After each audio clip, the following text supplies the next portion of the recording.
Mu gihe turi mu minsi yo kwizihiza izuka rya Yezu Kristo, hari filimi nyinshi zo kureba kugira ngo zigufashe mu kwizera muri iyi minsi mikuru izuka rya Yezu Kristo. Hari benshi batizera ko Yezu Kristo yapfuye cyangwa se yazutse.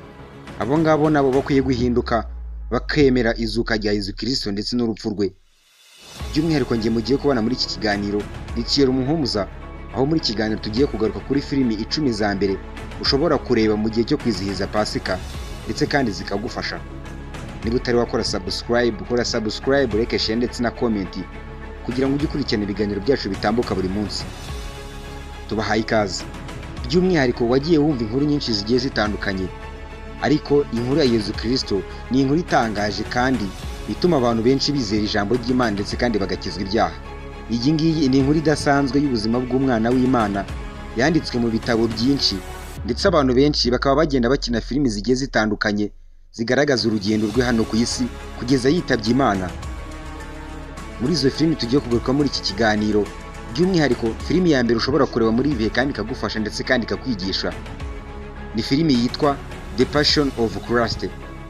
Iyi ngiyi ni filimi ikomeye cyane ndetse kandi itazibagirana ku bemera Imana bose. Iyi filimi igaragaza neza iminsi ya nyuma ya Yezu Kristo hano ku isi, kuva ku isengesho ryo ku gashyamba ka Getsimani kugeza ku rupfu rwe ku musaraba. Iyi filimi ishushanya neza ububabare bukomeye Yezu Kristo yahuye nabwo kubera urukundo yakundaga abantu. Iyi ngiyi ni filimi y'ubuhamya bukomeye isabwa kureberwa n'umutima uteguye neza kandi witeguye guhinduka. Indi filimi ya kabiri ushobora kureba muri ibi kandi ikagufasha ni filimi yitwa Risen. Iyi ni filimi ivuga neza inkuru y'umusirikare w'Umuroma waje gushyirwaho kugira ngo ashakishe umurambo wa Yezu Kristo nyuma yo kumva inkuru y'uko Yezu Kristo yazutse.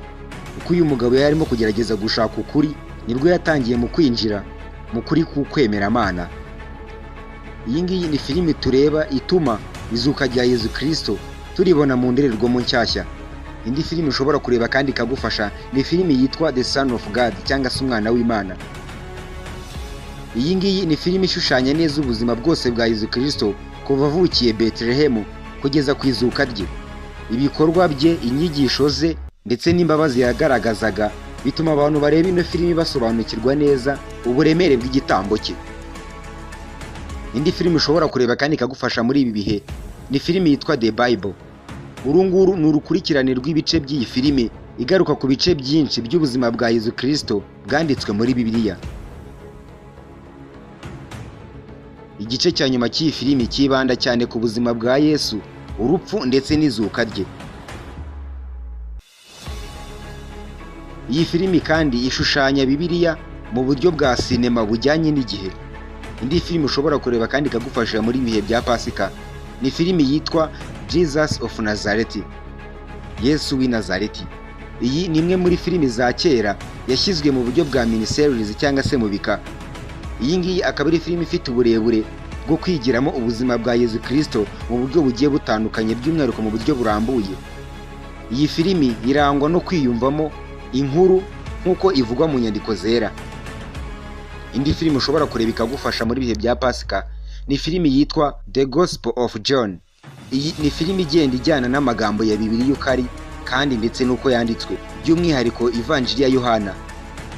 Iyo urebye ino filimi wumva nk'aho uri kumwe n'intumwa, ubona Yezu asenga, akiza ndetse kandi yigisha, ndetse kandi ukabona neza Yezu yazutse. Indi filimi ushobora kureba ikagufasha muri bihe bya Pasika ni filimi yitwa The Chosen. Iyi filimi igaragaza neza Yezu Kristo mu buryo bw'imibanire ye n'abantu, aho buri gice kibanda ku bantu batandukanye yagiye ahindurira ubuzima. Iyi filimi ni nziza mu gihe cyose cya Pasika kuko abantu benshi bakunda kureba ino filimi cyane cyane mu minsi 40 yo kwitegura izuka rya Yezu Kristo.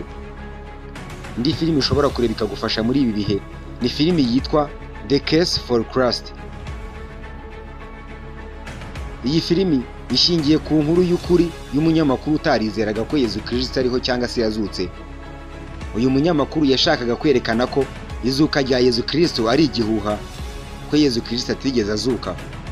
Nyuma yo gukora ubushakashatsi bwimbitse, uyu munyamakuru yaje kwemera Yezu Kristo. Iyi ni filimi itera ukwemera mu bantu benshi bagiye bacika intege.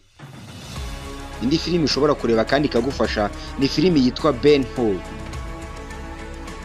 Nubwo ino filime itagaruka cyane ku nkuru ya Yezu Kristo, iyi ngiyi ni filime ikubiyemo ubutumwa bw'imbabazi, kubabarira ndetse no guhindurwa.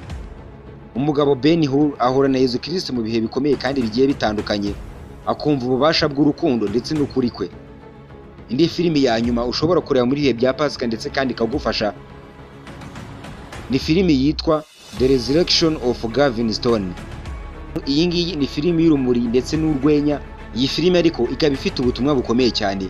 Umukinnyi yinjiye muri kiliziya kubera impamvu z'akazi, hanyuma aza guhura n'ubuzima bushya bwa Yezu Kristo. Iyi filimi irakwiriye cyane ku rubyiruko ndetse no ku bantu bari mu rugendo rwo gusubira mu kwemera kwabo. Ndizuka ndetse n'ubugingo, uwuzanyizera naho yaba yarapfuye azabaho. Yohana 11:25. Aya ni amagambo yo muri Bibiliya agaragaza uburyo Pasika ari ingenzi mu buryo bwo gukura mu mwuka. By'umwihariko muri iki kiganiro twagarukaga kuri filimi za mbere 10 wareba muri bihe bya Pasika zikagufasha, zigatuma wemera izuka rya Yezu Kristo niba utari usanzwe uryemera. Niba wanyuzwe n'iki kiganiro, kora subscribe, like, share ndetse na comment kugira ngo ujye ukurikira ibiganiro bitambuka kuri Umuhumuza Thierry buri munsi. Njye wabategura ikiganiro kandi nkanakibagezaho, ndi Thierry Umuhumuza, naho ubutaha.